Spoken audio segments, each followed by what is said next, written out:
one never sees me, sees me. I'm losing every battle. Can somebody save me, save me? I'm losing every battle.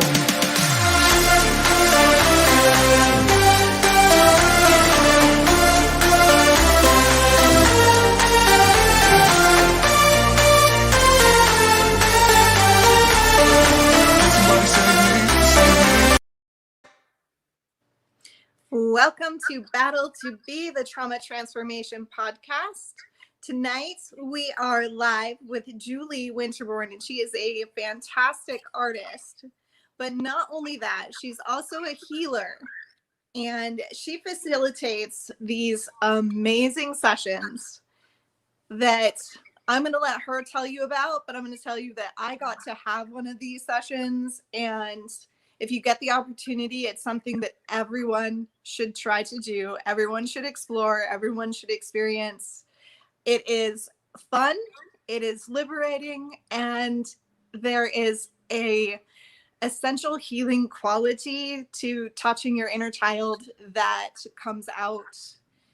And she just facilitates this beautiful experience so well. So I'm going to have Julee tell us a little bit about who she is just as a normal person and what things she likes to do, and about her family a little bit, and say hello.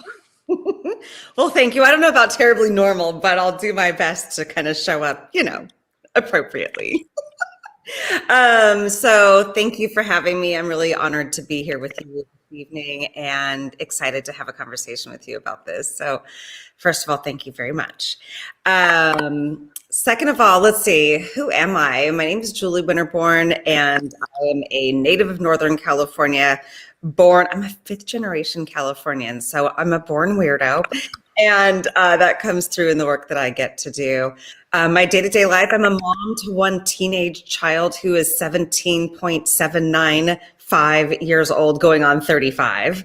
I get advice from her all the time. It's neat. And I have a giant mixed breed German Shepherdish dog. And we live here in Northern California and have a lot of fun. And I get to do this wonderful work that I enjoy. You guys are seeing some of my paintings behind me. Yeah. So that's me in a nutshell, in a tiny nutshell. Oh, we love dog people. Most of my, it is so funny.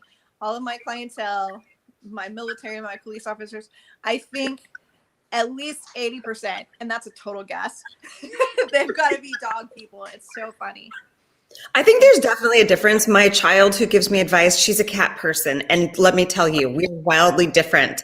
Like, I will greet you and hugs and, super outgoing. And she's the let me stay in my room and read a book type, so she's definitely more of a cat person. We have both. But yeah, definitely a dog person. I don't think I've ever actually, there was maybe a couple of years in there where I did not have a dog in my whole entire life. Born into a house with dogs, and we've had dogs forever. So good. I'm in good company. That's me too. I've had dogs all my life, just except for a very short period of time without them. And when you don't have them, you miss them. Oh my gosh, desperately. So this is a trauma transformation podcast. So I always like to know, what is your journey story? What brought you to the place that you are? Because most healers, they have a story. There's a reason that you feel the need to be there for other people. So give us a little bit of background on what brought you into the healing work. 100%. Yeah, I am perpetually creating what I need. When I need something, I create it and I make it for others because I want it. And I figure if I need it, then other people must also. I am a survivor of multiple complex traumas. Starting from very early childhood, going right on up. I was thinking about this today. I was like, I didn't maybe have any childhood trauma when I was maybe in like 4th or 5th grade. And I was like, oh, wait, no, I got to actually testify against a school teacher who was my school teacher when I was that age. So, all joking aside, there's been trauma throughout my whole history. And when I look at the matrilineal lineage of our family, the women have endured much. And then I even look back further into my DNA, and a couple of interesting things about that are, first of all, I am a direct descendant of the notorious bad guy Jesse James, and not even joking, it says it on my 23andMe report, and mostly English and Scottish, but going all the way back to Viking people. So if you can imagine everything that's been endured in the history of that line, it's a lot. But the thing that I think is really neat is that when you heal yourself, you heal everybody that came before you. And so I've spent this lifetime on this journey. I sometimes call myself a mystic, always seeking that spiritual nugget, that thing that's going to kind of turn the key and let me loose. And I'll tell you one thing that brings me sort of into this time in a more specific way. I'm sort of kind of brushing over history, but bringing it into kind of this time. The way I came to this work that I'm doing now is I was actually a very young mother. I had a little girl when I was just 19 years old, and unfortunately she died from crib death or SIDS. She died, I had just turned 20 years old, and I came from a family of people that they weren't really into that whole healing thing, and they were not very resourced. We didn't talk about our feelings because, you don't talk about the feelings. Like, I know my papa was in the Navy in World War II, and we're never allowed to talk about it. That was just something. And then my dad who raised me, he was in Korea. We don't talk about it. He's missing a leg, but we don't talk about it. You know what I mean? So when I was 20, grieving the loss of a child, I didn't have the resources. I didn't know what to do. So I tried sex, drugs, and rock and roll, which sounds fun and very American. But guess what? After 3 years of having my face, being face down in a plate of cocaine, my arms were still aching. I still didn't have that baby to hold. And the truth was, I was a mess. I had looked for healing in all kinds of places, including I got married very young. That didn't work out. That guy was growing weed in the other room. I had no idea. I'm laughing about it now, but it was intense at the time. But when I think hindsight being 2020, I look back and I was just so innocent and clueless, and just thought that I would just keep going, and it wasn't working. I was a freaking disaster. I weighed about 88 pounds, and I was a grown up. I weighed 88 pounds, and I was just sick from doing all the drugs that I had done. And one day I was out in my backyard and I was watering my flowers, and all of a sudden I got this this message, this download that was telling me, pull out a folding table. And I was like, a folding table. All right. So I pulled out a folding table. I'm just listening. I'm like, I don't know where these ideas are coming from, but all right, why not? I was like, am I high still? No, I didn't think I was still high, but God only knows what was happening, right?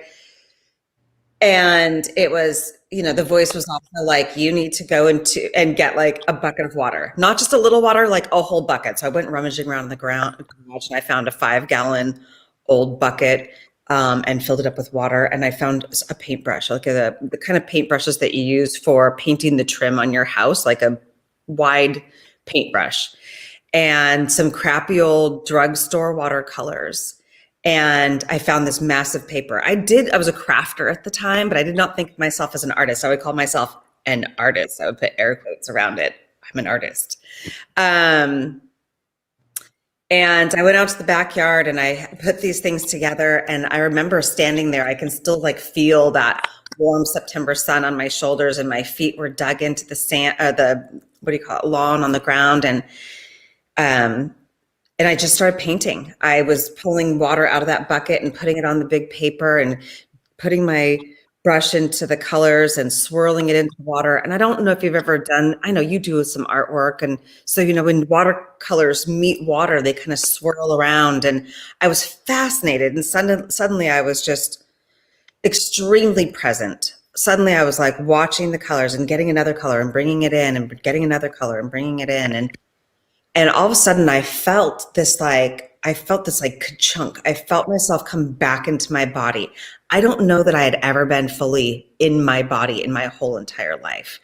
And it was just this feeling of being entirely present. And I was bawling and painting and ripping off a piece of paper, throwing it into the lawn and going again. And there's this one whole part of me that was thinking, like, who do you think you are? You're not an artist. You don't get to do this. You don't know how to mix colors, right? And the other part of me was like, don't stop. You need this. You deserve this. This is your birthright. And in a way, it's like that baby handed me these tools, these gifts. This little angel was like, this is what you get to do. And I just kept painting and painting and painting. It was like the paper was receiving all of my grief and handing me back this healing. It was this reciprocity that was happening there. And throughout time, that was 30 years ago, darn near 30 years ago. And throughout the history of me, I've gone back to this process and used this for healing, for, those times that I've been literally down on my knees and like, I don't know what to do with myself. I'm like, oh yeah, paint, get out the colors. And I've gotten to the point where I paint really big now. I'm tiny. I'm only 5'3". I'm barely 5'3", but I paint these paintings that are immense. And I need to move my body to move the trauma out, to physically move the trauma out. And it's not about making pretty pictures. It's not about the product that I want to create. It's about the process of doing the work of healing and letting that trauma leave my body and not be stuck inside of my physicality. So, that's kind of the origin story of how I go from being, what I would call garbage child, the unwanted garbage child, to the pregnant teenager, to the grieving and healing young mom, to where I am now. And your intuition tapped into something that science is just starting to recognize, that connection to trauma having to be released in the body as well as the mind, that somatic connection. And I work that way too, that my clients can't get where they need to go by just working on the mindset, by just working on the process, going through the memories and fixing that. Is that it's a physical process too. It's in our DNA. And sounds like you're a big transgenerational trauma believer too. So yes, we are soul sisters. We are, totally. Well, and I always have said this thing about, like, I would make a joke because, girl, can I tell you how much therapy I've been to? I have been to so much therapy, so many different kinds of therapy. I've been to group therapy, individual therapy, institutionalized therapy. I've like laid on the floor and cried and tried to do the whole rebirthing process. Like, I've done all of that. So my joke would always be, the issues are in the tissues, as in, like, we're crying and blowing our noses and the tissues, like the issues are in the, but really I meant like the issues are in our actual tissues, right? So it's a little bit of both. And I like to be a little bit funny about that, because I feel like bringing levity to this is also helpful. It also reminds us, like, when we can be a little bit funny about it, like, we're not in this alone. As many souls as I know, I don't know any that are like, oh, I'm trauma-free. Like, if the worst thing you've ever been through is a car accident, that's still trauma. And God bless you if that's the worst thing you've ever been through. I mean, that's still gnarly. But yeah. Yeah. I have a theory that every single person suffers from trauma reactivity. And I look at trauma as, traumas are razor blades, and a razor blade can cut you and that cut can kill you. A razor blade can cut you and that cut can be, emergency room worthy. But also that razor blade can barely nick you over and over and over again. But no matter how tiny that nick is, it always leaves a scar. Razor blades are notorious for that. No matter how tiny that is, it always leaves a scar. And that's the way trauma is. It's the life that we live. It's 1,000 tiny cuts, all of these microaggressions, all of these tiny experiences that we don't even see or perceive as trauma, reinforce beliefs that we hold about ourselves, reinforce previous experiences, and it just adds up to something that we don't even notice on the surface. So trauma work is absolutely for every single person, whether you recognize that you've had trauma or not. And especially coming at it from a physical perspective like you do, this is like every single person who does a session with you is going to experience something releasing. And that's going to come from a repressed place, which probably is trauma-based. Not necessarily always, but something will release. Well, and I was also thinking about this, Krista, is that if I don't heal myself, I spill my trauma responses onto my little girl. And then she has children, then she spills them onto hers.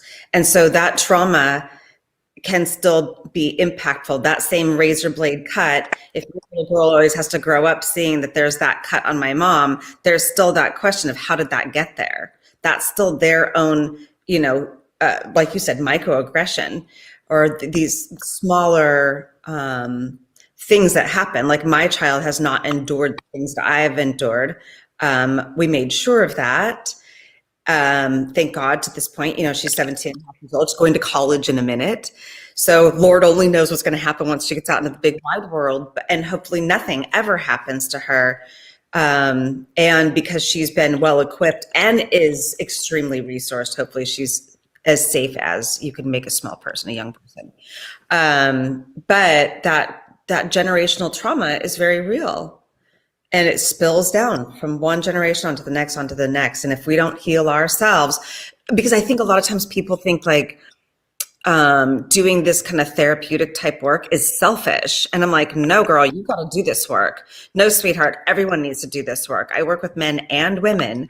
And if we aren't doing our work, we are likely to spill our own pain onto our own offspring, whatever that happens to be. Even if our offspring is our work, for writers, if we're authors of any kind, if we're creating any kind of creation in the world, anything that you're creating is your offspring, right? And no matter what, it's all impacted by your perception. And if you don't heal yourself, you're bringing that trauma to life in these various different ways. So I just think it's super important. And I do think that a little, like, I like to call it navel gazing, a little like introspection is critical for all human beings. That's just me. I'm a therapy. What can I say? So we've been alluding to what you do a little bit, and we've talked about, a session and how amazing they are, and what that everybody should do it. But tell us a little bit about what that entails. What does a session with you look like? Well, first of all, I have a program. I have various programs, but no matter what, I do the same thing every single time, whether it's one-on-one with people, if it's in person, if it's online, because I have clients around the world. I do the exact same thing every time. And I take people through a journey that I call the arc of transformation. And the arc of transformation is just a very direct path that we take every single time. We move through these 7 pillars. And the pillars just hold us as a container, a thematic container. So every week or every month, whatever it is that we work together, they all have a theme. So I help to move people through basically discovery to celebration. Let's just use those as general terms. But every single time we do the exact same thing. We drop into meditation, which I intuit. I ask my clients to work from their intuition. I also work from my intuition. So I do an intuited, guided meditation, right? It's mostly just like breath and body awareness and being embodied, because that's where I think like that's how we do the work, right? We got to get into the body. So we come into the breath and body and get really grounded. And then from there, we do a little bit of journaling. I write these journal prompts. Again, like if I have one-on-one clients, they're specific to their needs. I've got clients that have been through war and who have been significantly, like almost killed in the line of duty, who are overcoming just so much trauma, even in their 50s, still attempting to come through that trauma. And so I'll write journal prompts specifically to those people. And then if I work in a group and we're working on a different kind of sector of the population, maybe we're working with burned out executives or overwhelmed moms, But there's journal prompts. So we do meditation, then journaling. And then from the journaling, we go into this intuitive painting process. Along the way, we share a little bit just to kind of keep connecting with each other, making sure that we're still together on the journey. But the intuitive painting part is silent. There's no music, there's no chatting, there's no feedback, there's no criticism, there's no critique. It's literally just you, the substrate, the colors, and the tools, and that's the process. It's silent, it's healing, it holds you. It's really fun. I like to do it. It's just fun to screw around with the colors, quite frankly. Some of my favorite tools are these things. So it's pretty cheap, as long as I have them, I can use them. And yeah, I don't like to even be constrained to just one thing. I work with paint a lot, but I work with inks and crayons and colored markers and colored pencils. I work with little kids and let them work with whatever they want to work with. Pretty much grown-ups, I do the same thing, let them work with whatever they want to work with. But I like to make it really accessible and just fun. It's not about making a pretty picture, like I was saying earlier. It's just really about listening, about tuning in. And that's why we stay quiet, so that you can continue to hear that inner knowledge keeper, that inner wisdom keeper. Because what we're truly doing is we're rebuilding self-trust. We're coming back inside, listening. Oh, okay, let me follow this. Taking that instruction, even if it seems weird, even if I don't really like, my intuition messes with me all the time. She's like, we're going to paint with yellow. I'm like, I hate yellow. She's like, yep, we're painting with yellow. But there's something that it like brings something out in me where I'm resistant and I'm like, fine. And then I do it. And then I'm like, oh, this is actually kind of nice. And so it's that trust. And when I follow my intuition, it's never a critical voice, by the way. Intuition is not a nasty little mean voice that says critical, shitty things to you. Can I say the S word? Yeah. It's not about that. It's always about the cheerleading, the voice that's encouraging and following that. And then when I follow that, I always come out with something I totally dig, even if it's just a message or an opportunity to keep moving my body. Yesterday I was painting and my body just wanted to do this back and forth, and I was working really big and I wanted to like rock my body. And I was like, okay, this is what we're doing today. And I was working with just 3 colors, orange, yellow, and white. God knows why, because yellow always has to be there. And I worked it out. And in the end, I ended up with this really interesting sort of landscape. And I was like, wow, that was a cool experience. Thank you, me. And there's something about following that intuition that makes you feel like you enjoy hearing yourself, you enjoy your own ideas. There's a pleasure that comes from that I think is sometimes something that we seek in all kinds of external ways, shopping and gambling, drinking, or whatever, right? Like people use these different things to make themselves feel good. And when you can use your own just self-trust and inner guidance, there's something really magical feeling about that. And that's the transformation. It's simple. And that's why I call it tiny transformations, the little miniature kind of sessions that I do, like what I did with you. I just call them tiny transformations because we're going to have just this moment. And at the end of it, you're going to feel lighter. And it's a whole journey, even within a 45-minute, even with the 45-minute session that we did, it's just a moment, but it feels really good. So does that answer the question? Did I say all the things? I think it was a beautiful answer. And I think you've tapped in your own way, you've tapped into all of these psychological truths, but you've done it in a way that's really accessible to everybody. And I appreciate that about you so much, that you've taken this concept of, okay, well, we have to do mind body. Well, you made it so people don't have to think about that. And then that moment of silence, how important is silence? We distract ourselves constantly, all the time, because we can't listen to ourselves, because we're not comfortable with ourselves. We don't take those moments to get to know ourselves. And you've given people a tool for getting their body engaged and distracting themselves in themselves in a positive way that's inevitable that they're connected. Like they have to connect with themselves, but they're still distracted enough that they're not super uncomfortable with that. So your approach to taking the silence and giving tools to it is so beautiful.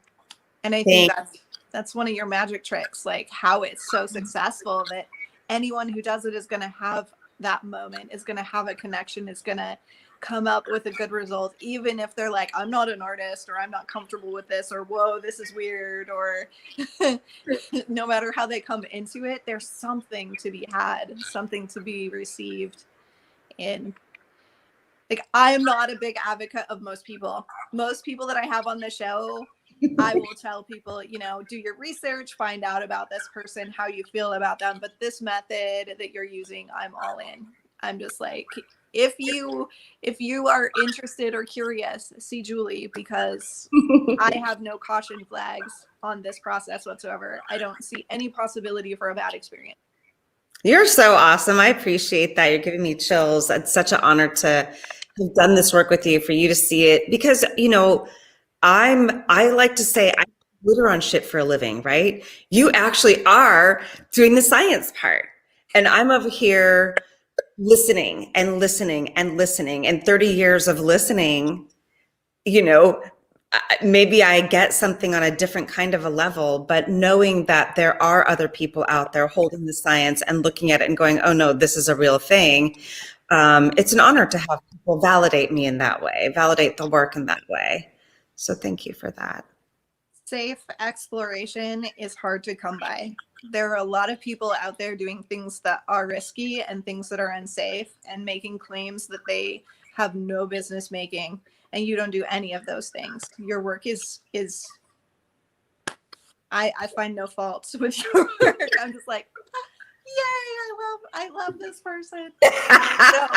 So, and I'm a judgy person when it comes to especially PTSD and claims people make and things people say they can do for people. I'm like, because there is a lot of overpromising, and it's a very sensitive audience who's been burned a million times, and all they want is hope. So if you say you can give them any kind of experience, you have to back it up. So well, and I believe this, like I've done all kinds of different work in my life, and generally speaking, I've been public facing, meaning that I'm going to see my customers in the face. And if I say something and it doesn't come true, I'm going to have to be held accountable for that. And so I like to underpromise and over-deliver. That's just sort of my thing. I like to listen, here's the thing. I love for people to have a wonderful experience. And so I'm super conscientious about, like, what does the space smell like? Like, I use wild orange essential oils to help people feel a little bit elevated. And I like to make sure that when people come in, there's candlelight because it's warm and inviting. And I like to make sure that the studio looks really like fun and like there's stuff there, but not distracting, but like it's abundant also. Like there's a ton of paint, there's a ton of glitter, there's a million paintbrushes. I want people to feel like they're in a space that's approachable, but opulent and really abundant, because it's important to me that I'm reaching people on all of the senses. I mean, maybe I'm not suggesting that they taste the paint, because that's probably a bad idea. But we have tea, that's taste, right?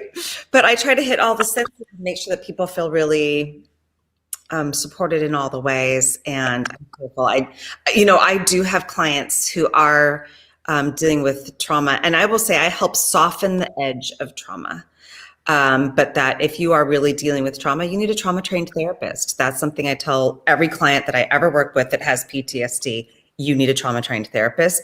I will help and often work together with the therapist, which is kind of a cool collaboration when the therapist can really see what I do.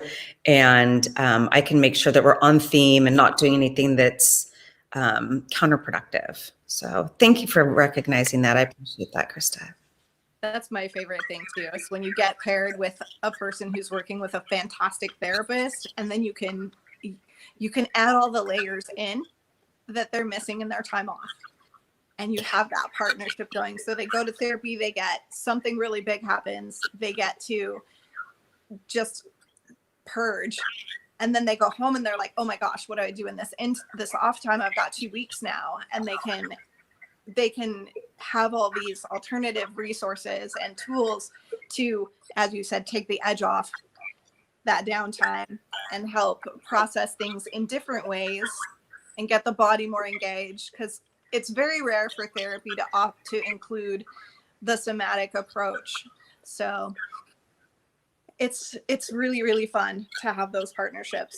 And it is. And also I think that a lot of people, having been like, I just literally just graduated therapy. I've like definitely left therapy before, but never had a therapist be like, and you are done. I was like, oh, I'm done? I'm all better now. She's like, you're always going to be a mess, sister. I was like, oh, okay. Well, as long as I have permission to always be a mess, then good. But the therapist that I had before that, that therapist literally just stopped working because of the pandemic and had to homeschool 3 children. And she's like, I can't really be a clinician and also educate 3 children. So, but she was like, Julie, you amaze me because you actually do your homework. Most people get so overwhelmed by life that they don't do their homework. And I feel like the intuitive painting process is a way of holding them in the homework process, if you will, because it gives them a place to process, especially if the therapist and I can agree on, hey, here's some good journal prompts, or hey, Julie, could you shove these her way or his way? Yes, I will definitely weave those in to my program. And that way we are really moving them forward, because that's the point. The point isn't to perpetually keep doing this stuff. It's to get to a point of you're done, or at least done for now. oh, this is so funny. I got to graduate somebody today. Oh, nice. Like, I did the same thing. I was like, and she's like, what comes next? I'm like, you're done. And she was like, what? And then she goes, but I'm scared. I'm like, yeah, but I'm still here. You're just not on the books anymore. You let me know in, 2 weeks, 30 days, if you need to touch base. I'm always here, but you don't have to be here every week. Like, you're done. And she's like, I didn't even realize that was a possibility. I'm like, everything we've talked about today, you're explaining how you're using your tools, how you're applying them to changing your life. Like, you're recognizing all the situations and you're applying everything you need to do. You've got this. You've got this. And she's just like, I do got this. Like, that stunned. Oh my gosh, therapy ends? What? Yeah. Like, what a concept. People literally believe that this is just like, you need this every day for the rest of your life, but it's not that way. And No. That's not our goal. And I love that you said that, because I think a lot of people do just want clients forever, but responsible healers want you on your own, want to give you tools and resources so that you can do it on your own, so that you can stand on and solve and see the potential and the possibility and move yourself forward, knowing what we would say to you, knowing what we would give to you, and use them yourself, because we don't have to be there all the time. No, 100%. And that's how we fill the toolbox, right? Like, I fill the toolbox through what I call journal prompts, but some of these journal prompts are, with people I work with, I do like one little part where we build ritual around your morning so that you're starting your day off in a really great way, right? Well, that becomes one of the tools in your toolbox. Is your morning ritual always going to be the same? No. But we know all the stuff you love. We know what brings you pleasure, because one of the journaling prompts is make a list of 20 things that bring you pleasure. Make a journal prompt, like 20 things that bring you joy, 20 things that uplift your spirits, whatever it is, right? And do it consistently, so that you start to notice, oh, guess what? Nature is on my list every day. So if I'm feeling kind of shitty, go outside, look up. I don't care where you are. There's a sky above you, no matter where you are. And so that's the cool thing. We fill that toolbox full of all these things that bring them pleasure, meaning they can form a ritual in their morning that includes that thing that they love, and they're holding themselves. Go back to the toolbox, look in, here's the tool I need. Let's go to work. So, yeah. Love this. Also, we're looking at your studio, and behind you, you have a number of your pieces. Do you want to show us and tell us a little bit about each one of those? Let's see. I can do this. All right. So I literally just tilted my laptop. Let's see. It's backwards from where I am. So if I think, oh, here we go. All right. This guy, check this out. I actually like this guy. He's sort of everyone's favorite that I've done. He's about 4 feet tall, 3 feet wide. And I call him he because I don't know if you can see it from there, but there's half of an elephant's face. I know. So let the white parts block out the background. And like that's the ear. Goes all the way up to the top. Here's an eye, right? Oops, right. There's his eye. And you come down, here's a tusk. Wait, where's the tusk? The tusk is right here. Anyways, so what happened with this piece is that I just put it on my easel and I kept drawing symbols of things that I loved. And so you see a heart, you see some spirals, you see some flowers, you see the eyeball that I pointed out. There's an archway there, all kinds of things. And I just kept turning it and turning it and turning it. So there was no upside down or downside up to this piece. I just kept messing with it. And it's like all full of inky goodness. I don't know. It's a fun piece. So that's that piece. And then the interesting thing, if you look at it just one more time from afar, is he's got the hot side hot and the cold side cold. Do you see all the reddy orange on one side and all the bluey green and purple on the other? So that is what draws this collection together. The next one and the next one beyond that are basically that same kind of like hot side hot, cold side cold. This one holds I'm famous for doing these faces. When I'm not doing these crazy, gigantic, intuitive paintings, I do these giant faces. So that has that. But this is proof. I was teaching somebody to do intuitive painting and she was like, I'm scared. I'm like, I said, F it. Just throw some paint on there. So I had pretty much done, like I had done that whole background and I just took this gold paint and just threw, it was on the ground. And I just threw the paint at it. And she's like, oh, what did you do? I'm like, I'm playing and now we get to play with this. You know, and I was saying like my fingers are some of my favorite tools. These are just my fingers smushed in purple paint. Very high tech, very professional. Don't try this at home. Just kidding, of course. And then this piece, I really love this one. It didn't get more to it than just this like background, but it's like so many different kinds of medium. There's water, there's ink, there's heavy body acrylics, light body acrylics, metallics, lots of waters and drippies and what have you. So that's that. I'll show you 2 more pieces. I won't keep you on the hair forever, but these are so wildly different. Hang on, here we go. Here's the tour of my house too. Let's see, who's behind me? Here you go. So this is like Lady Liberty, but she's like not just of the United States, but like the whole universe. She's got the planets there on her crown. So that's her. And she started out, there's a bunch of words written behind her, like all these healing words that I needed to bring into my life. And then this funky little baby.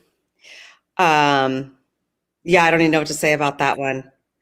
She's just, it's like a phoenix, but instead of all the red and orange and whatnot, she's just walking past. The flames are all behind her. She's walking out of that. So like a little wood sprite. Yeah, well, you know, a serious wood sprite. But anyways, yeah, that's some of my work. I love to work really big, like I was saying, because it just feels like I can move it out of my body. And like on that Lady Liberty one, that was a body movement. Her hair was just a wiggle, a wiggle, a wiggle, a wiggle, a wiggle. And I wiggled for probably a week, wiggling some shit out. I've been painting a lot. My dad died this past fall. That was super traumatic. Didn't know he was sick until 7 days before he died. And so I've been painting that out a lot.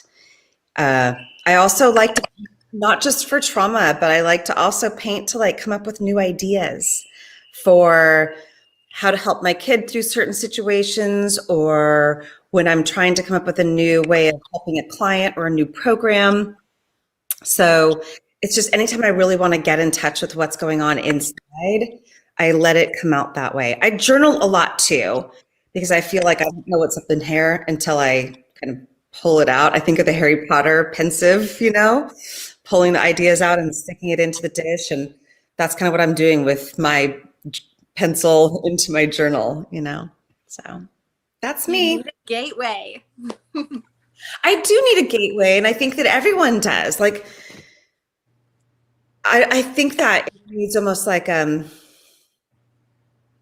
focus, right? Like it needs because there's so much sometimes when you're overwhelmed with grief or pain or even just life. It's like it's all there, and it's like I need focus so I can get it out. I once heard that the brain is not meant to be a thing to hold lists, but sometimes we'll list this thing had happened, that thing had happened. I need to do this, I need to do that. And your brain swirls around that stuff. And I just think that's what's helpful to me and to the people that I've worked with. It's been pretty effective. Well, now's the fun part. Now you get to tell everybody how they can get a hold of you. And anything else that you want to say before we go? Yeah, I actually am launching my first ever online group program, and that's starting in 2 weeks on April 29. And that's going to be a 6-week journey through the arc of transformation. And you can get a hold of me. My name, Julee Winterbourne. It's a little bit hard to spell. It's super easy to misspell. But it's just how it looks on the screen, Julee, and then Winterbourne with the Ourne, very British. And that's the same way that you find me on Facebook. That's the same way you find me on Instagram. And even my website is juleewinterbourne.com. So it's all about, I'm a Leo. So, it's all about that Leo energy, the Julee Winterbourne. So, that's how you find me. And I'm super excited about this upcoming program. I'm calling it Unmask Your Pleasure, because I feel like we hide behind stuff. And plus we've been wearing these freaking masks for a year plus, Get it off. Unmask your pleasure. Can I see your smiles again? Can we find your smile? I know it's under there. So, I'm really excited about that. And that's about all I have to say about that. I felt like Forrest Gump when I just said that. About that. Anyways, I'm super excited. I have actually one other thing that I would like to say that I haven't talked about very much is that I do have a program where I work with underprivileged youth. And that's really where my heart of hearts lies, is in helping those kids who are in the foster care system, kids who have aged out of the foster care system, young people who've gotten in trouble and have been in and out of juvenile detention and are even aging out of juvie. I have a special place in my heart for these kids. And it's my goal, Krista. This is my goal. My big goal is to create a nonprofit organization where it's almost like the Tom's style organization. Do you know what I'm talking about? The Tom's, the shoes. So it's buy one, give one. So for every adult, every executive, every entrepreneur, every vet that I heal, I'm helping to heal a kid who can't pay for it, who's in some kind of systemic situation where they can't pay for it. So that's my dream. So the more grownups that get healed, the more kids we can heal. And that's my big dream. Maybe in like 5 years, I'll have a nonprofit and we'll be helping heal little kids all over the place. So funny you said the buy one, get one. That is the way that my Infinite Bliss program works as well. One tuition pays for another tuition. So for every person who registers, you pay for a vet who can't afford it or who doesn't have access to care. So again, we're on the same page. Yeah.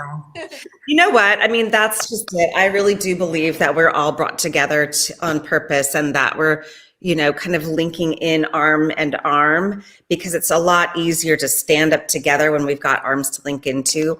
And it's a lot harder to take us apart when we are linking and holding up each other. So I do think that it's one of those things, we were meant to meet each other. And I feel really honored and blessed to be here with you today. Thank you so much for coming tonight. Again, everybody, say thank you to Julie. And if you feel compelled or drawn to her work, please do check it out. At least try one session. It is an experience worth having, even if you're like, I'm not an artist, I don't do that kind of stuff, especially for you. There is so much value to exploring new things, and creativity and play and adventure are 3 of my keys that I will teach you. So you get 3 of them all at the same time when you hit Julie up. So again, Krista Fee and Julee Winterbourne for Battle2BE, the Trauma Transformation Podcast, signing out. Ciao.